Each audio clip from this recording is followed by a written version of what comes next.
Pero yan sir, no, mag-exit sa MCX, no? Yes sir. Kaya kailangan dapat medyo malayo pa lang, nasa kanan tayo, no? Siguro mga 1 kilometer dapat nasa bandang kanan tayo.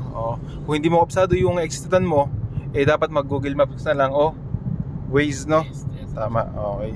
Para at least ahead of time ay naka-ready ka na mag kanan, pumorma sa kanan, no? Huwag umuwi sa kanan. Kasi syempre pag alam mo dito, pag nagkamali ka ng konti, medyo malayo na ikutan mo. Hindi tulad sa mga city drivings, pwede ka mag U-turn. Dito talaga medyo malayo-layo yung ikutan. Kaya dapat gumamit ng Waze o Google Maps kung hindi kabisado yung exit.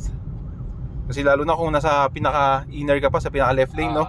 Biglang, exit na pala in 200 meters. Syempre, wala ka ng preparasyon para makapag... Tapos doon ka pala sa kabila, no? Sa kabila ka pa.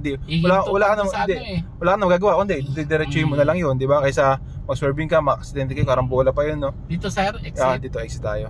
Kaya yun, pag hindi mo obsado, gamit ka ng Google Maps o Waze para nakikita mo kung ilang kilometers na lang yung lilikuan mo.